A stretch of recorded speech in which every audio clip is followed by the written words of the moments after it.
Nina was just a waitress, a cog in the vast, polished machine of a restaurant chain. She'd seen hundreds of birthday parties pass through the swinging kitchen doors, each a flurry of balloons, cake, and a crescendo of childish laughter. But this party was different. It ended with a quiet little girl left behind, a small island in a sea of cleared tables. Nina didn't know this simple act of kindness, a cupcake bought with her own money, would bridge the gap between her world of tips and tired feet, and a world of corporate power and unimaginable wealth. She didn't know the girl's father, a reclusive billionaire, was about to walk into her life, a man whose personal tragedy had made him see the world through a lens of profound loss. She didn't know this one moment would change everything. But as she saw the girl's face light up with a smile, one question remained. Could a single cupcake truly be the key to a new future? Before we carry on, please hit the subscribe button to make my day, and let me know where you are watching from in the comments. The air in The Gilded Spoon was a symphony of controlled chaos, a carefully orchestrated ballet of clinking silverware, hushed conversations, and the rhythmic thump of the kitchen doors. Nina, a veteran of this daily performance, moved with an almost subconscious grace, her tray a steady extension of her arm. She'd been working here for 5 years, a lifetime measured in spilled coffees and late-night cleanups. Her life was a series of predictable loops, from the frantic lunch rush to the quiet, introspective moments of closing. Today had been particularly grueling. A large birthday party, a raucous affair of sugar-crazed 7-year-olds and their beleaguered parents, had just emptied out, leaving behind a battlefield of crumpled napkins, half-eaten fries, and the ghostly scent of vanilla frosting. As Nina began the arduous task of clearing the last long table, her eyes caught a small figure still seated at the very end. It was a girl, no older than 7, with a neat braid and a solitary, thoughtful expression. Her name was Lily, as Nina would soon learn, and she was an unexpected anchor in the turbulent wake of the party. The rest of the celebrants, a loud, swirling exodus of bright colors and hurried goodbyes, had completely forgotten her in the excitement of leaving. A pang of empathy, sharp and immediate, pierced through Nina's professional detachment. She had seen this before. The forgotten child, the one who lingered in the liminal space between celebration and departure. It was a familiar, heartbreaking sight. Nina's own childhood was a blur of boisterous family gatherings, of cousins and aunts and uncles all crammed into a small house, the air thick with laughter and the smell of her grandmother's cooking. The image of a child left alone, even for a moment, felt like a personal affront to everything she held dear about family. She approached the table, her steps measured and quiet so as not to startle the girl. "Hey there," Nina said softly, her voice a gentle counterpoint to the distant din. "Did your mom forget something?" The girl looked up, her dark eyes wide and full of a quiet sadness that seemed far too old for her face. "No," she said, her voice a thin whisper. "My mom. She's not here anymore." The words hung in the air, heavy and full of unspoken meaning. Nina's heart twisted. The easy, playful energy she had been prepared to deploy evaporated instantly, replaced by a profound sense of sympathy. She knelt down, bringing herself to the girl's level, her hand resting gently on the cool formica tabletop.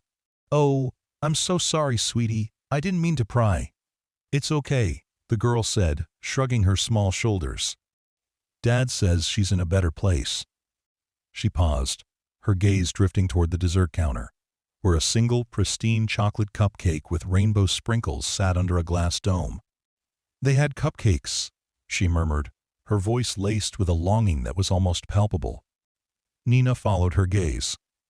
She knew the protocol. The birthday party package included a cake, and any extra desserts were a separate charge. To the restaurant, this was a matter of inventory and profit margins. But a cold, rigid protocol felt deeply wrong in this moment. Without a second thought, she stood up, reached into the front pocket of her apron, and pulled out a crinkled $10 bill, a precious fraction of her hard-earned tips. This wasn't just money. It was an investment in her rent, in her modest grocery budget, in the small, simple comforts of her life. Yet, in this moment, Its value was insignificant compared to the need she saw. "You know what?" Nina said, a warm smile spreading across her face. "I think that last cupcake is just waiting for someone special to eat it. And I think that someone is you." The girl's eyes widened, a fragile hope blossoming within their depths. "Really?" "Really," Nina confirmed. She walked over to the counter, handed the bill to the pastry chef, and returned with the cupcake, a miniature masterpiece of chocolate and color. She placed it carefully in front of the girl. "Happy belated birthday, even though it's not actually your birthday." A small, hesitant smile touched the girl's lips. She took a bite, her face a tableau of pure, unadulterated joy. "This is the best cupcake I'd ever had," she declared, her voice no longer a whisper, but a small, vibrant chime. The simple sweetness of the chocolate and the delightful crunch of the sprinkles were more than just flavors. They were a moment of normalcy, a flicker of light in her quiet, grief-stricken world. Nina watched her eat, a quiet satisfaction settling over her. In the midst of the predictable rhythm of her job, this unexpected moment of connection felt profoundly real and meaningful. For a brief, fleeting instant, the tired ache in her feet and the lingering scent of stale fries faded into the background. She was no longer just a waitress. She was, in this small, important way, a purveyor of happiness. The girl's name, she learned, was Lily. She was the daughter of a busy father, a man who worked too much and traveled constantly. Today's birthday party had been for her friend from school, and Lily's dad had promised to pick her up. But a last-minute business call had delayed him. Lily's innocence and her matter-of-fact acceptance of her father's absence struck a deep chord with Nina. She thought of her own childhood, filled with the warmth of a close-knit family, and felt a renewed surge of empathy for this lonely little girl. Hours later, the restaurant had transitioned into the subdued elegance of the dinner rush. The lively chatter of the lunch crowd had been replaced by the soft hum of adult conversation.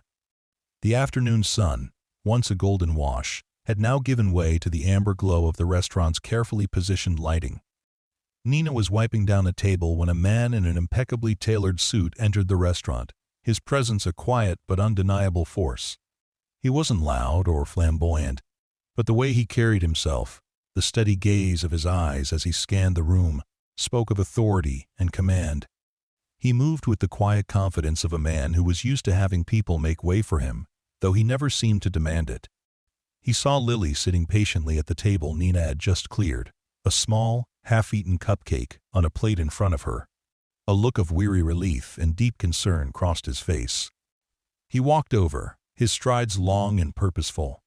"Lily," he said, his voice a low, gravelly baritone. "I am so sorry, honey." The meeting ran late. Lily's face lit up, the quiet sadness of earlier completely gone. "It's okay, Daddy. Look what the waitress gave me." She held up the plate with the remaining cupcake. "It's the best one ever." The man's gaze shifted from his daughter to Nina, who had paused her work.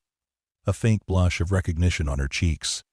She had seen his face before, not in person, but on the glossy pages of business magazines that occasionally found their way into the break room. This was Alexander Sterling, the enigmatic and notoriously private billionaire CEO of the Sterling Restaurant Group, the very company that owned the Gilded Spoon. The realization hit her with a sudden, jarring force. The man she had just dismissed as a tired, late father was, in fact, her employer's ultimate employer.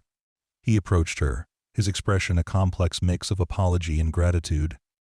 "My daughter tells me you bought her a cupcake," he said, his voice devoid of any arrogance, replaced instead by a profound sense of humility. Nina felt a sudden, uncharacteristic nervousness. "It was nothing, sir." She looked a little sad. "I just wanted to cheer her up."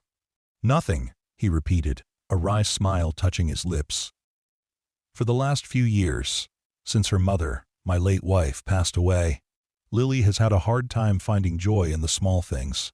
Earth days, holidays, they're all just reminders of what we've lost. She's been so quiet, so closed off. To see her this happy, over a simple cupcake." His voice trailed off, thick with emotion. He reached into his wallet and pulled out a crisp $100 bill, extending it to her. "Please, let me repay you. And then some." Nina shook her head, gently pushing his hand away. Sir, please. It wasn't about the money. I just wanted to see her smile. Sterling looked at her, truly looked at her, and saw not just a waitress in a uniform, but a woman with a kind heart and a quiet strength.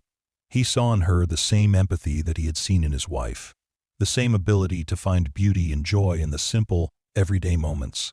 The weight of his corporate empire, the endless meetings and negotiations, suddenly felt distant and insignificant. This one small act of kindness had touched him in a way that no business deal ever could.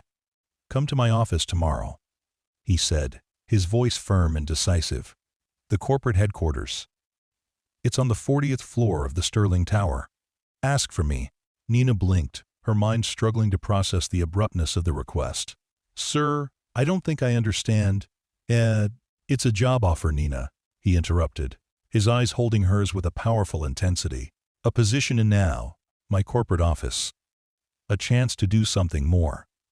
That was the kindest thing anyone's done for my daughter since her mom passed.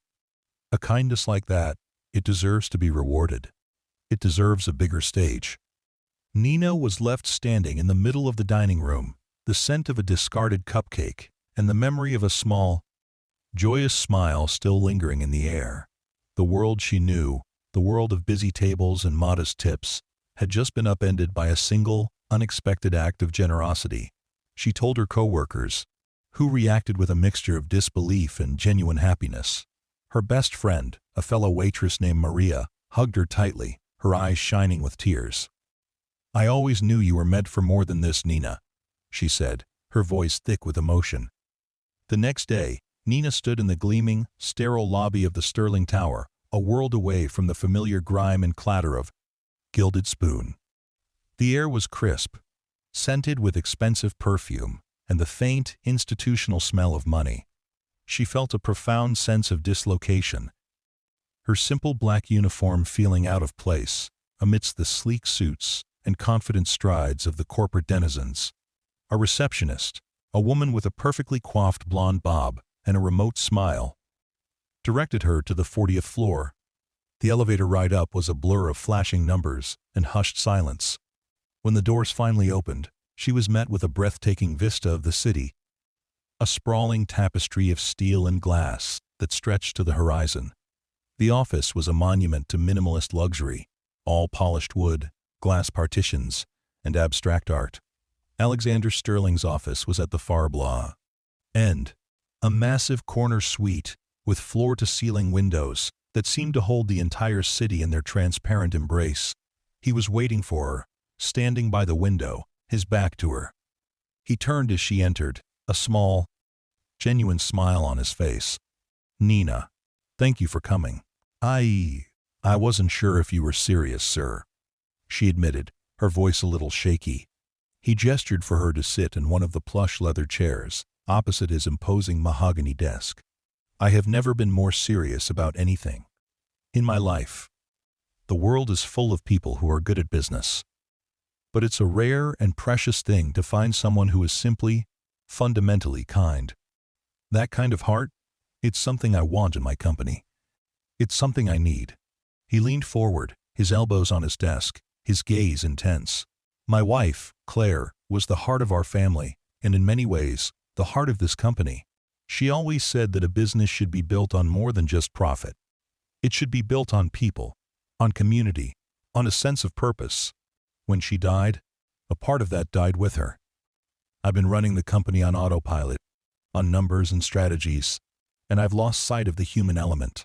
The moment I saw you with Lily, saw the way you treated her, it was like a glimpse of that old vision again.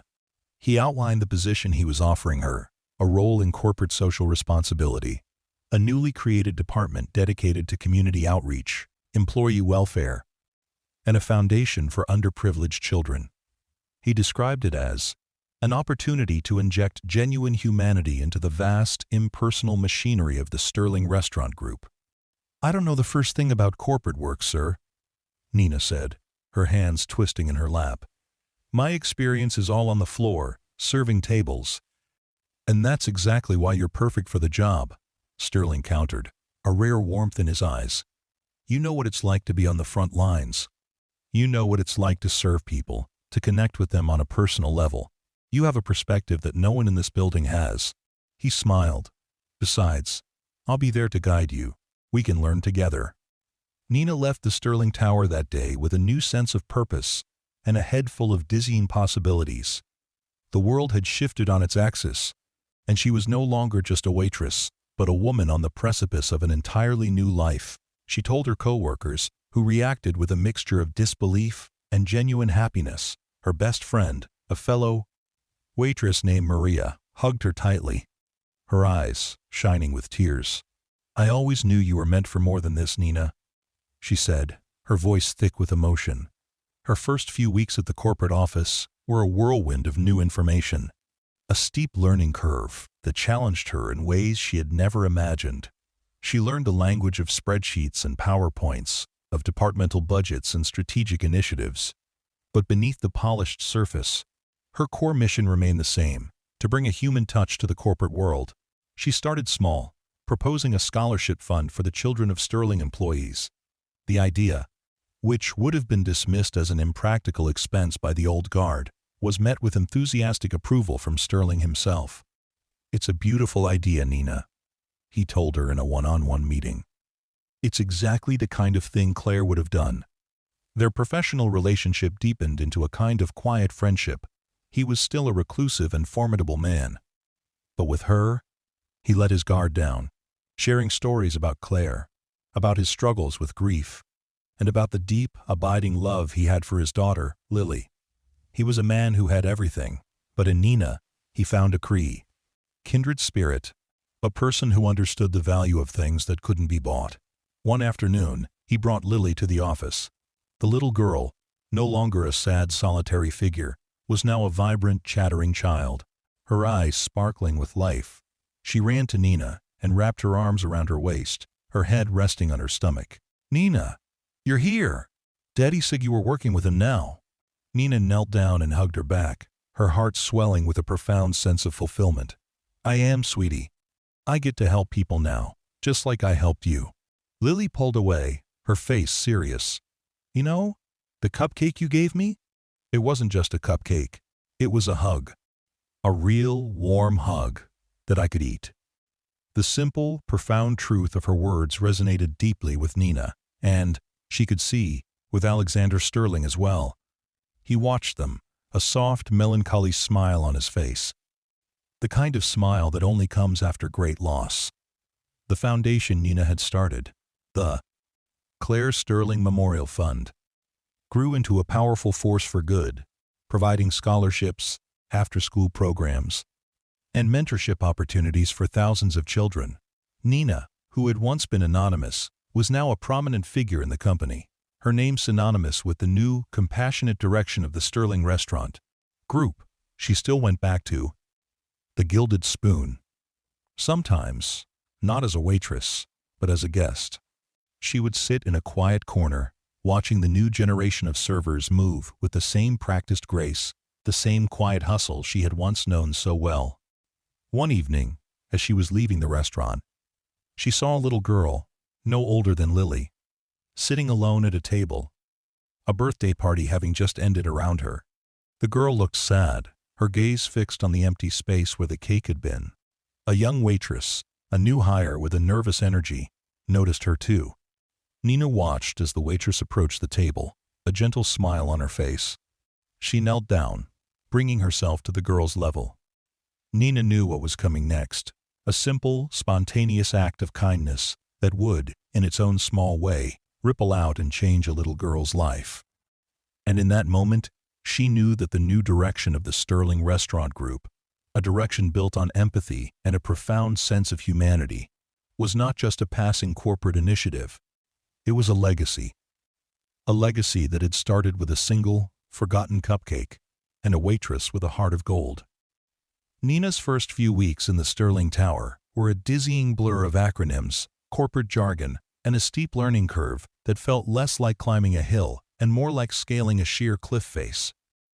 Her new office was a modest, functional space, a far cry from Sterling's palatial suite, but the panoramic view of the city was a constant, breathtaking reminder of the new world she now inhabited. She traded her black uniform for business casual, the starched collars and sensible shoes a stark contrast to the worn-in comfort of her old server gear. Everything felt new, and at times, overwhelmingly unfamiliar. Her first major project was to flesh out the details of the Claire Sterling Memorial Fund. Alexander had given her a vague outline, a sort of emotional blueprint, and had entrusted her with the daunting task of turning it into a concrete, functioning reality. The Foundation's mission was to provide scholarships and educational opportunities to the children of Sterling employees who demonstrated a need, a concept that was both simple in its humanity and complex in its execution. She spent her days poring over spreadsheets, interviewing potential Foundation board members, and navigating the labyrinthine bureaucracy of corporate law. She was a fish out of water, a waitress with a heart of gold trying to make sense of a world that spoke a language she didn't know. She found an unexpected ally in James, a senior accountant in the finance department. He was a quiet, unassuming man with a dry wit and a deep-seated cynicism about corporate philanthropy. He had seen too many charitable initiatives that were little more than tax write-offs and PR stunts. When she first approached him with her budget for the Foundation, he looked at her with a mixture of skepticism and pity. "Look, Nina," he said, adjusting his glasses on his nose. "I appreciate the sentiment, but this isn't a lemonade stand. You can't just give money away because you feel good about it. The numbers have to make sense." Nina, undeterred, explained her vision, not with corporate buzzwords, but with stories. She told him about her coworker, a single mother who worked 2 jobs just to keep a roof over her children's heads. She spoke of the young busboy who was saving every penny to go to community college, but whose dreams were constantly on the verge of being crushed by the high cost of tuition. She spoke with a passion and sincerity that James had never encountered in his decades in corporate America. He saw in her not an ambitious career climber, but a person driven by a genuine desire to do good. Slowly, his cynicism began to melt. He started helping her, not just with the numbers, but with the strategy. He showed her how to structure the Foundation to be fiscally sound and legally airtight. He taught her how to present her ideas to the board, how to frame her emotional arguments in the cold, logical language of business. Their professional relationship blossomed into a quiet friendship. She would bring him coffee from the corporate cafeteria, and he would, in turn, offer her a quiet, knowing smile and a piece of valuable advice. Alexander Sterling, meanwhile, was a constant, steady presence in her new life. He was a man of few words, but his actions spoke volumes. He would often drop by her office, not to check out her progress, but to simply talk. He would ask about her day, about the challenges she was facing, about the small personal victories she was celebrating. He was still a figure of immense power and authority, but with her, he was also just a man, a widower trying to rebuild his life, and a father trying to connect with his daughter. He was a man who had lost his heart, and in Nina, he saw a glimmer of hope that he might be able to find it again. Their conversations often revolved around Claire, his late wife. He spoke of her with a gentle reverence, sharing anecdotes and memories that painted a vivid picture of a woman who was the true emotional core of the Sterling family and the Sterling Restaurant Group. She was the one with the vision, he confessed to Nina one day, his gaze fixed on a framed photograph of a laughing woman on his desk. "I was just the one who knew how to make it happen. She saw the soul in a business, while I only saw the spreadsheets. You, Nina, you have her soul." This praise, more than any promotion or salary increase, moved Nina deeply. It was a validation of her core belief that kindness and empathy were not weaknesses, but strengths, and that they had a place and a value, even in the cutthroat world of big business. Lily, too, became a regular, cherished presence in Nina's life. Alexander would often bring her to the office on Saturdays, and the little girl would make a beeline for Nina's office, her small hand clutching a drawing she had made or a story she had written. The girl, once so quiet and withdrawn, was now a vibrant, chattering child, her eyes sparkling with life and a sense of secure happiness. She would sit on the floor of Nina's office, drawing pictures of cupcakes and rainbows, and the two of them would talk for hours, their conversations a gentle, joyful counterpoint to the quiet intensity of Nina's work. One afternoon, Lily pulled out a drawing of two women, one with long brown hair and another with a shorter cut. "This is you and my mom," she said, her voice full of a child's simple, profound logic. "You're both my friends." Nina's heart swelled with a mixture of joy and sadness. The drawing was a powerful testament to the impact she had had on this small family. She was not trying to replace Claire, but she was, in her own quiet way, helping to fill the immense void that her absence had left. She was an unexpected bridge between the past and the future, a living embodiment of the kind of humanity that Claire had represented. As the months passed, the Claire Sterling Memorial Fund began to take shape. The first round of scholarships was awarded, and the company held a small ceremony to honor the recipients. Nina, standing on a stage that felt a million miles away from the dining room floor of the Gilded Spoon, spoke of the importance of community and the power of a helping hand. She spoke from the heart, her voice a little shaky at first, but growing stronger with each word. She didn't use corporate jargon or platitudes. She simply told the stories of the families who would be helped, of the children whose dreams would now have a chance to take flight. Alexander Sterling watched her from the front row, his face a mask of quiet pride. He saw in her the living embodiment of his late wife's legacy, a legacy he had feared was lost forever. He had brought Nina into his world to inject a dose of humanity, and she had done that, and so much more. She had not only revitalized his company, but she had also, in her own gentle way, begun to heal his broken family. The success of the foundation led to more opportunities. Nina was promoted, her new title reflecting the expanded scope of her role. She was now the Director of Community and Employee Relations, a role that put her in charge of not only the foundation, but also of all employee welfare programs and community outreach initiatives.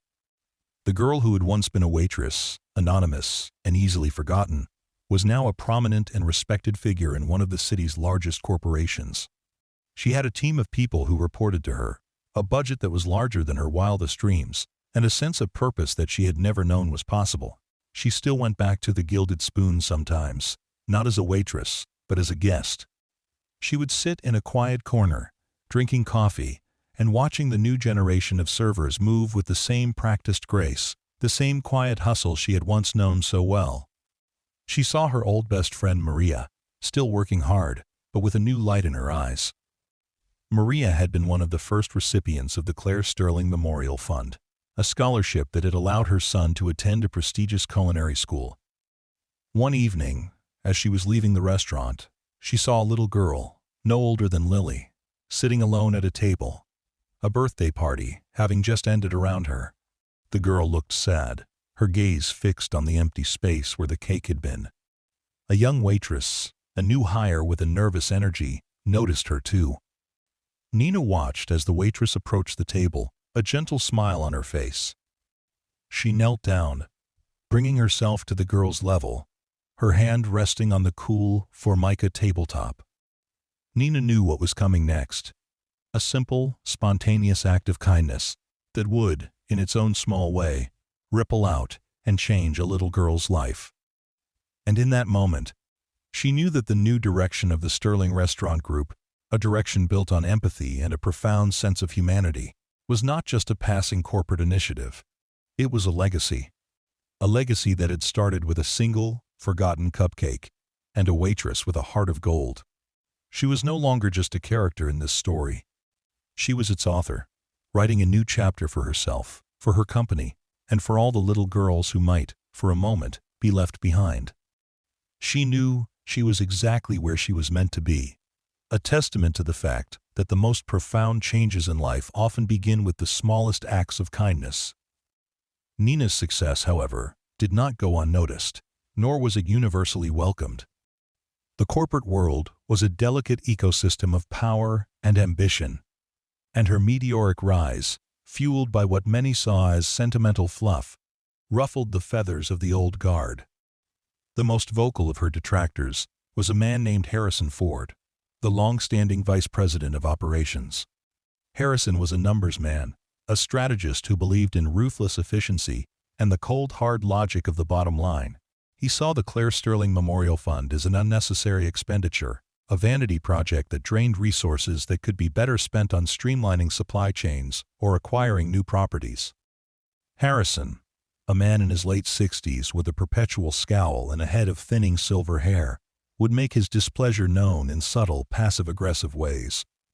He would scoff audibly during meetings when Nina presented her updates. He would send her emails filled with thinly veiled critiques, questioning the ROI, the return on investment, of feel-good initiatives. He represented a very real and significant threat to everything she was building. "It's not about the numbers, Harrison," Alexander Sterling would say, his voice a low, steady rumble of frustration.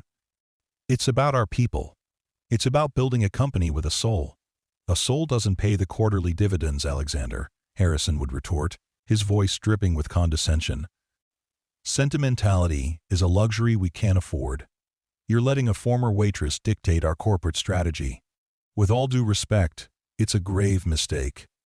Nina was not one for corporate politics, but she quickly realized she had to learn to play the game, or risk losing everything. She found herself poring over her budgets, meticulously documenting every dollar spent and every positive outcome, turning her feel-good stories into hard data. She learned to speak Harrison's language, to translate the emotional impact of her work into the cold, logical terms he understood. Her secret weapon in this quiet war was James, the accountant. He had become her closest confidant and an indispensable ally. He would stay late with her, poring over spreadsheets, helping her craft presentations that were both emotionally resonant and fiscally responsible. He had a deep, almost encyclopedic knowledge of the company's financials, and he taught her how to leverage that knowledge to defend her work. He saw in Nina not just a good person, but a true leader, a person who had the strength of her convictions and the courage to fight for them. The tension in the corporate office was a constant, low-level hum. Nina's work, however, was a balm for the simmering conflict. She was expanding the scope of the Claire Sterling Memorial Fund, creating a mentorship program that paired high school students from underprivileged backgrounds with executives in the company. She was spearheading a new initiative to provide free, nutritious meals to all Sterling employees during their shifts. These programs, which were met with genuine gratitude from the employees, began to shift the internal culture of the company. The numbers men, like Harrison, might have scoffed, but the employees on the front lines felt seen and valued for the first time in years. Alexander Sterling's relationship with Nina continued to deepen, becoming a profound and supportive partnership. He was no longer just her boss, but her mentor, her friend, and in many ways, her co-conspirator. He saw how hard she was fighting, how she was navigating the treacherous waters of corporate politics with a grace and a resilience he hadn't known she possessed. He was filled with a quiet admiration for her, a feeling that went far beyond professional respect. He found himself thinking about her, not just in terms of the company, but in terms of his own life. She had brought a warmth and a purpose back into his world that had been absent since Claire's death. Lily, in her own innocent way, was the catalyst for their growing bond. She was thriving, no longer the quiet, solitary child she had been. Her school report card was filled with glowing remarks about her newfound confidence and her vibrant social life. She was no longer a shadow, but a light, and Nina was a large part of the reason for her transformation. Alexander, watching his daughter laugh and play, felt a sense of gratitude so profound it was almost overwhelming. One Saturday, while working late in the office, Alexander came to Nina's door. "I'm heading out to dinner with Lily," he said, a hesitant smile on his face. "We're going to a small Italian place we used to go to all the time with Claire. I was wondering if you would like to join us." Nina's heart fluttered with a mixture of surprise and profound warmth. She knew this was more than just a casual invitation. It was an invitation into their private world, into their grief and their healing. "I would love to, Alexander," she said, her voice soft with emotion. "Thank you."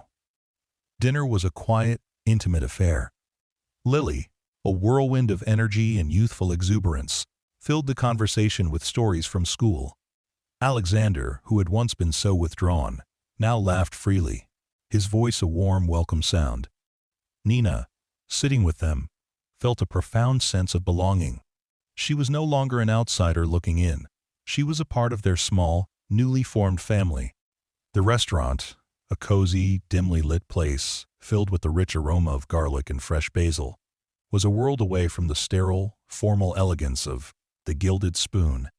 Here, in this intimate setting, their professional roles dissolved, replaced by a much more personal connection.